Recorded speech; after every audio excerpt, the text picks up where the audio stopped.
Hola, bienvenidos a Confesiones sin filtro. Hoy les traigo una historia que mezcla emoción, drama y un toque de terror. Prepárate para descubrir el Cristo que llora sangre. Capítulo 1. La iglesia y el llanto. Nunca creí en milagros, mucho menos en maldiciones. Crecí en un pueblo diminuto, encajonado entre cerros que parecen susurrar secretos por las noches. San Lorenzo de las Cruces, así se llama. Un lugar donde el tiempo se quedó oxidado en las bisagras de las puertas, donde todos se conocen pero nadie se mira de frente. Donde la fe y el miedo conviven en la misma banca de madera, en la misma misa. Tenía 26 años cuando regresé al pueblo, luego de 15 años viviendo en la ciudad. Mi madre había muerto y con ella, mi única excusa para volver. Heredé la casa vieja, hecha de adobe y madera húmeda, y un diario. Uno que no era de ella. Venía con la intención de vender la propiedad y volver a mi mundo racional, donde los fantasmas no son más que metáforas. Pero bastaron 3 noches para que entendiera que este lugar no olvida, ni perdona. La iglesia de San Lorenzo se alza en la cima del pueblo como un dios dormido. Es de piedra negra, agrietada por los años, con una torre inclinada que amenaza con derrumbarse en cada temblor. Dentro, el aire es espeso, como si respiraras polvo de huesos. Las velas apenas iluminan las paredes cubiertas de santos que parecen mirarte con desprecio. Pero nada llama tanto la atención como el Cristo del altar mayor. Es grande. Más grande que cualquier figura religiosa que haya visto. De brazos extendidos y rostro doliente, con la corona de espinas tallada con un detalle perturbador. Pero lo más extraño es que está hecho de una madera hueca. Y no lo digo por su sonido. Lo sé porque lo abrí. Pero eso fue después. Mucho después. La gente del pueblo jura que llora sangre. Dicen que cada año, el 2 de julio, día de la fundación del pueblo, gotas espesas, rojas como vino podrido, surgen de sus ojos. Yo estuve allí ese día. Y lo vi. Pero lo que más me perturbó no fue el líquido que descendía por sus mejillas, sino el silencio absoluto en la iglesia, como si el mundo hubiese detenido el aliento. Esa noche encontré el diario. Estaba en un compartimiento oculto bajo una de las tablas sueltas del piso de mi cuarto. El cuaderno olía a tierra, y las letras estaban torcidas, como si el miedo del autor se hubiera filtrado en la tinta. Yo la vi entrar. A la bruja. A Eustolia. La muy vieja subió al altar de madrugada, cuando el padre estaba enfermo y no podía oficiar misa. Levantó al Cristo con ayuda de los hombres que la seguían. Lo abrió por la espalda. Le metió huesos, dientes, pelo humano, pedazos de cosas que no quiero nombrar. Sellaron el Cristo con cera negra. Dijeron que así el demonio esperaría. El diario no tenía firma, ni fecha, pero las páginas estaban cubiertas de nombres tachados. Nombres de gente del pueblo. Algunos estaban muertos. Otros, desaparecidos. Quise olvidarlo. Pero el segundo día, el Cristo volvió a llorar. Y ese mismo día, escuché pasos dentro de mi casa. Pero yo no vivía con nadie. Capítulo 2. El Cristo de la sequía. A veces, lo más peligroso de un milagro no es que sea falso, sino que sea real. La historia del Cristo llegó a mí por voces quebradas, por ancianos que no querían hablar, pero hablaban. Porque el miedo que calla demasiado, revienta en susurros. Lo llamaban el Cristo del agua, aunque ahora ya nadie le dice así. Su llegada fue hace más de 100 años. Durante una sequía tan brutal que los perros comían lodo y los niños morían con la lengua pegada al paladar. San Lorenzo de las Cruces era apenas un puñado de jacales y caminos de tierra agrietada. Las milpas se convirtieron en polvo, el río en una vena reseca. Las oraciones no bastaban. La gente comenzó a perder la fe. Fue entonces cuando llegó el Cristo. Lo trajo un sacerdote joven, el padre Alvarado. Nadie sabe de dónde vino. Dicen que lo cargó él solo en su carreta, envuelto en mantas oscuras, y que durante el trayecto los coyotes aullaban como si anunciaran algo que los humanos no podían entender. Algunos aseguran que el cura no tenía sombra al bajar del carruaje. El Cristo fue instalado en la vieja capilla del pueblo, una estructura precaria hecha con tablas y hojas de palma. Era majestuoso desde el primer día. De madera brillante, rostro solemne, manos de dedos largos y articulados como los de un hombre vivo. En la base, una inscripción tallada. El que beba de mi fe, no conocerá la sed. Nadie esperaba nada. Estaban resignados. Pero 2 días después de su llegada, llovió. No una llovizna mezquina, una tormenta. Las tinajas se llenaron, la tierra bebió hasta emborracharse, y las milpas renacieron como si nunca hubieran muerto. Las mujeres lloraban, los niños bailaban descalzos en el barro, y al Cristo lo vistieron con flores frescas y listones de colores. Dicen que, por semanas, hubo una atmósfera de milagro en el aire. Que todo sabía mejor. Que las enfermedades desaparecieron. Que la tierra no volvió a secarse jamás mientras el Cristo permaneciera en su altar. Pero, también dicen que no todos vieron su llegada como un regalo divino. Eustolia, la partera vieja, la mujer que vivía al borde del cerro, no se postró ante él. Ella lo miró con los ojos entrecerrados. Era temida, más que respetada. Había traído al mundo a más de medio pueblo, pero también se decía que sabía cortar el alma de un niño sin usar cuchillo. La gente la llamaba bruja en voz baja, aunque a ella no parecía importarle. Fue ella quien dijo: esa madera huele a muerte. No viene de Dios. La gente la ignoró. Nadie la escuchó, excepto los que también tenían hambre de algo más que agua. Se cuenta que Eustolia vio en el Cristo una puerta, que mientras todos lo adoraban, ella planeaba llenarlo con cosas oscuras, cosas vivas y muertas, cosas que pudieran convertir al Cristo en un receptáculo. Porque según los antiguos, los cuerpos vacíos atraen cosas que ansían nacer. Y el Cristo estaba hueco. Ella lo supo. Lo supieron también los hombres que comenzaron a visitarla por las noches. Hombres ricos, políticos en potencia, caciques y embusteros.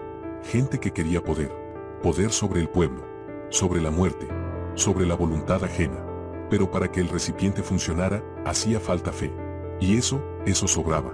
Los rezos, las misas, los cantos, las procesiones. Todo eso alimentaba al Cristo, lo convertía en algo más que una figura. En un ídolo que, por dentro, ocultaba algo podrido. Algo que aún no despertaba, pero que ya respiraba. La historia oficial dice que el padre Alvarado enfermó de fiebre y murió un año después. Pero nadie vio su cadáver. Nadie lo enterró. Lo último que alguien escuchó de él fue una frase, gritada desde dentro de la iglesia una noche que nadie se atrevió a abrir las puertas. No lo adoren, no es él, ese Cristo tiene dentro el infierno mismo. A la mañana siguiente, las puertas estaban abiertas. Y el Cristo, bañado en pétalos. Todos decían que era un signo. Un nuevo milagro. Pero desde entonces, cada 2 de julio, llora sangre. Y yo creo que ya no es solo sangre. Capítulo 3. El nido del demonio. La tercera noche en San Lorenzo no dormí. No por insomnio, sino porque no me dejaron dormir. Escuchaba pasos dentro de la casa. Pisadas lentas, deliberadas, como si alguien estuviera descalzo y arrastrara los pies. Los muros crujían como si respiraran. El aire olía a cera quemada y a carne hervida. Cuando encendí la lámpara, no había nadie. Solo mi reflejo en el espejo, pálido, con los ojos abiertos como ventanas a punto de romperse. Fue esa noche cuando soñé, o recordé, o vi, lo que hizo Eustolia. No sé si fue un sueño, una visión, o si el Cristo me la mostró desde dentro.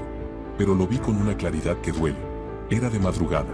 Eustolia yacía de rodillas frente al altar, los ojos llenos de un odio antiguo. El Cristo, aún nuevo, brillaba con los reflejos de las velas. Ella murmuraba en un idioma que parecía desgarrar la garganta. Los hombres a su alrededor estaban desnudos hasta la cintura, marcados con símbolos en la piel, temblando de miedo y deseo. Primero, abrieron al Cristo por la espalda, cuidadosamente, como si fuera un animal sagrado. La madera no crujía. Se abría como carne blanda. Eustolia sacó de su morral un cuenco de barro que contenía ceniza humana mezclada con leche de cabra negra, dientes de recién nacido y algo que se movía. Un corazón. No era de animal. Latía todavía. Luego vinieron los objetos, hilos con cabellos de niñas muertas, huesos de cuervo, clavos oxidados, una lengua humana. Todo fue depositado dentro del hueco.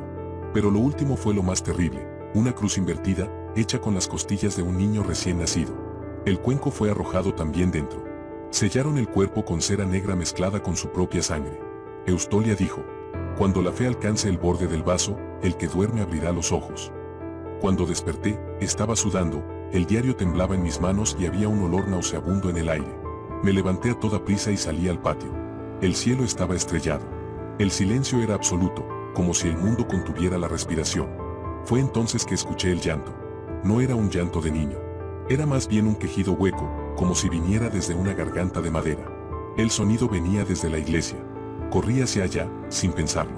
Algo dentro de mí me empujaba. Una parte de mí no quería ir, pero otra parte, ya no era mía. La iglesia estaba abierta. Todas las velas encendidas. Nadie dentro, excepto el Cristo.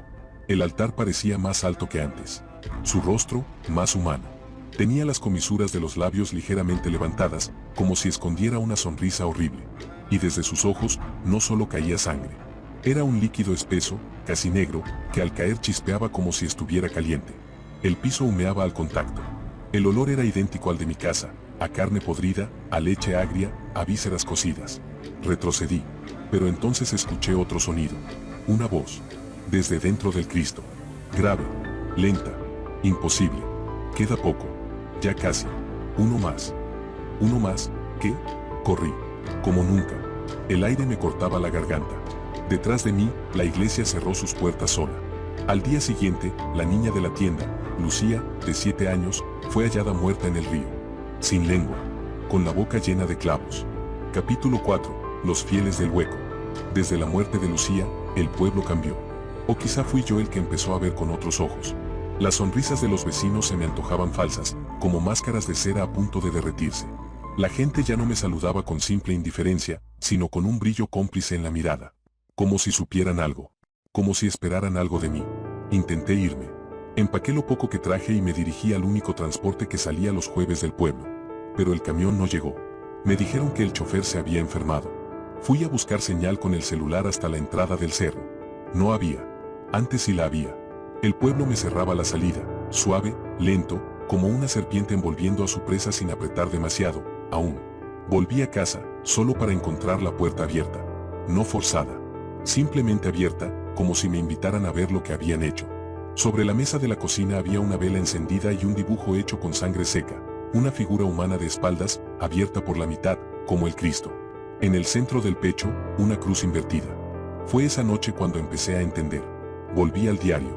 Lo leí de nuevo, desesperado, y encontré una página que antes había pasado por alto. Escribo esto de memoria, palabra por palabra. El pacto no fue solo con Eustolia. Fue con todos. Lo sabían. Se ofrecieron. Año con año, uno por uno. Ancianos, niños, animales. El Cristo come. Come fe, pero también carne. A cambio, les da vida. Agua. Fertilidad. Poder. Pero cada tanto, el Cristo pide algo más. Algo especial. Uno que no haya sido ofrecido. Uno que vuelva. Uno que entre por su propia voluntad. Yo había vuelto. Yo había entrado solo a la iglesia. Fui marcado. A partir de esa noche comenzaron a seguirme. No a escondidas. A plena luz del día. Ancianos, mujeres, niños. Caminaban a pocos metros detrás de mí, siempre en silencio. Si me detenía, ellos también. Si cruzaba a la acera, lo hacían conmigo. Una mañana me desperté con marcas en el pecho. 3 líneas negras, como si me hubieran tatuado con carbón ardiendo. No dolían, pero latían. Como si algo dentro de mí palpitara en respuesta al Cristo. Intenté destruirlo. Entré a la iglesia con una garrafa de gasolina. Cerré las puertas. Eché el líquido sobre el altar, sobre los bancos, sobre las imágenes. Pero al llegar al Cristo, no pude. No es que no quisiera. Fue que no me moví más. Mi cuerpo se congeló, como si la voluntad me hubiera sido arrancada del pecho. No podía gritar. No podía parpadear. Solo observé cómo el Cristo giraba ligeramente la cabeza hacia mí. Fue una torsión mínima, casi imperceptible.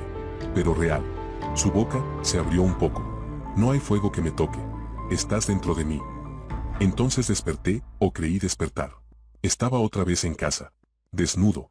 Rodeado de velas negras. Mi cuerpo tenía más marcas, ahora con formas de símbolos que no entendía. La mesa del comedor tenía una figura de barro, tosca, idéntica a mí. La rompí. Y al instante, vomité sangre.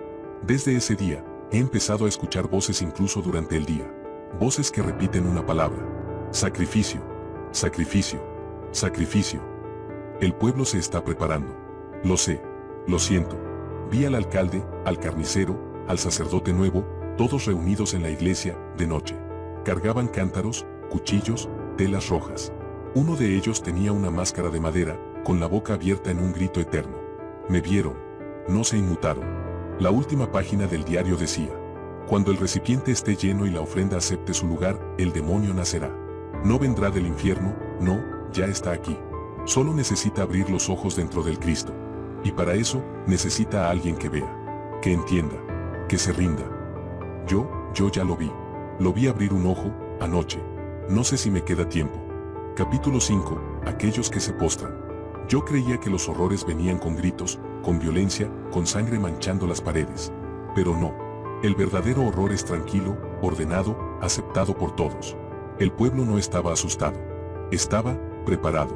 No me escondían nada ya. Caminaban frente a mí con sus velas encendidas, sus ojos vacíos de dudas. Como si supieran que el tiempo se acababa y por fin el sacrificio sería hecho. Me veían como a un animal marcado con fecha de muerte. Y yo empezaba a escuchar lo que pensaban. No sus palabras, no exactamente. Sus deseos. Sus anhelos. Que mi cosecha no se pierda. Que mis vacas den leche todo el año. Que mi hija sea elegida en la capital. Que el tumor de mi esposa se seque. Que mi amante no me deje. No importaba cuánto costara.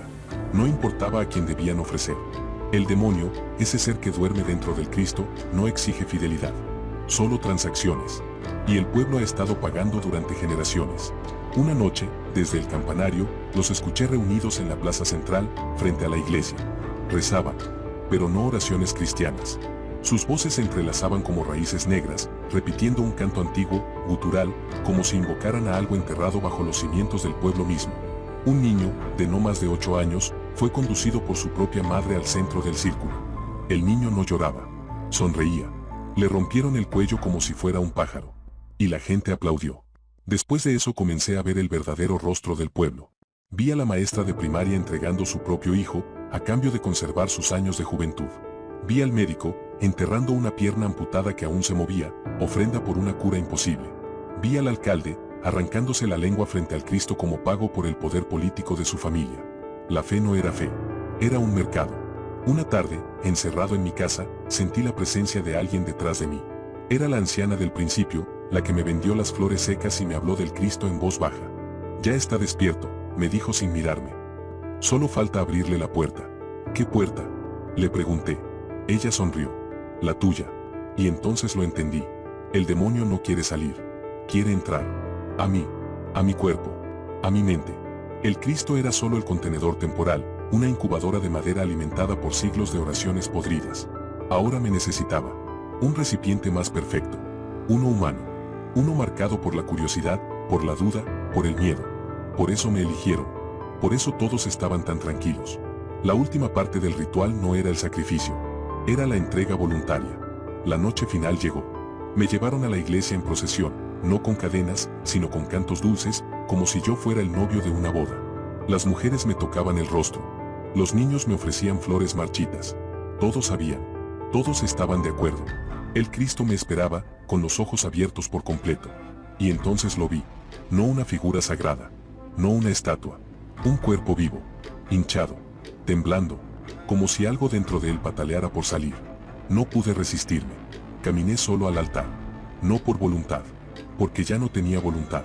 Y entonces, el Cristo sonrió. Su boca de madera crujió abierta, y de ella salió una lengua negra, líquida, viva. Me cubrió la cara, entró por mi nariz, mis oídos, mi boca. Sentí como algo me invadía, me vaciaba, me descomponía desde dentro. Grité, pero nadie me escuchó. O peor aún, todos aplaudieron. Y ahora estoy aquí, viendo por sus ojos, sintiendo por sus dedos. Mi carne ya no es mía. Mi mente se retuerce en alguna esquina, mientras el demonio pasea dentro de mí, y el pueblo canta, baila, se arrodilla. San Lorenzo ha sido bendecido otra vez. Pronto iré a otros pueblos, otros cuerpos, otras iglesias. La fe me abrirá todas las puertas. Capítulo final, la semilla y el cuervo. No hubo salvación. La noche después de mi entrega fue la última que el pueblo conoció. No fue el fin del mundo. Fue peor, fue el fin del silencio. El demonio, dentro de mí, abrió los ojos por completo cuando el reloj marcó la medianoche. Todos estaban reunidos en la iglesia, de rodillas, cantando, con las palmas hacia arriba. El techo tembló. Las paredes comenzaron a supurar un líquido espeso y rojizo, como savia podrida. Los vitrales estallaron, y de ellos salieron aves negras, hechas de humo y huesos. Cuervos sin ojos. Muchos. Las campanas repicaron por sí solas. Uno por uno, los fieles comenzaron a arder desde dentro. No fuego exterior. No llamas. Fuego interno, desde los huesos. Sus pieles se desprendieron como telas viejas. Gritaban, sí, pero no por dolor, gritaban de placer. El demonio los devoraba de a poco, no con dientes, sino con memoria. Absorbía sus nombres, sus deseos, sus pecados. Sus rezos acumulados por décadas eran monedas de cambio para su banquete final. El pacto fue cumplido. Ahora, viene la cosecha. Yo, atrapado en algún rincón de mi cráneo, miraba. Gritaba sin boca. Sentía como sus pensamientos se mezclaban con los míos. No soy el demonio, pero tampoco soy ya yo. Por la mañana, San Lorenzo era un pueblo muerto. Las casas quemadas. Los caminos partidos. Los animales enloquecidos. En el centro, el Cristo seguía en su altar. Roto por dentro. Vacío otra vez. Mi cuerpo, o lo que quedaba de él, se arrastró hasta los límites del cerro. Allí nos esperaba alguien. Un hombre vestido con una túnica negra, sin rostro visible. Un monje, o algo que fingía ser uno. Se arrodilló frente al Cristo, lo envolvió con tela blanca, y lo cargó sobre sus hombros. Antes de marcharse, se volvió hacia mí y dijo: hasta el próximo pueblo, hermano. Hasta la próxima oración. Pasaron años. No sé cuántos. Estoy atrapado aún. Entre sueños y tierra seca. Pero a veces, me dejan ver. Una ciudad al norte. Llena de humo, violencia, pobreza. Los fieles piden milagros. Desesperados. Los hijos mueren. Las madres ruegan. El monje ha llegado. Ya está allí. El Cristo ha sido colocado en una capilla pequeña, polvorienta, y ya hay velas a sus pies. Flores nuevas. Lágrimas frescas. Dicen que llora sangre. Dicen que cura el cáncer. Dicen que lo trajeron de un pueblo bendito. Dicen que escucha. Pero nadie pregunta a quién escucha. Y mientras la fe florece, el hueco vuelve a llenarse. Las imágenes y la narración por voz fueron generadas con herramientas de IA, pero la historia, guión, edición y montaje fueron realizados manualmente. Si disfrutaste este trabajo, apóyame con un like, comenta qué te pareció y suscríbete para más historias como esta.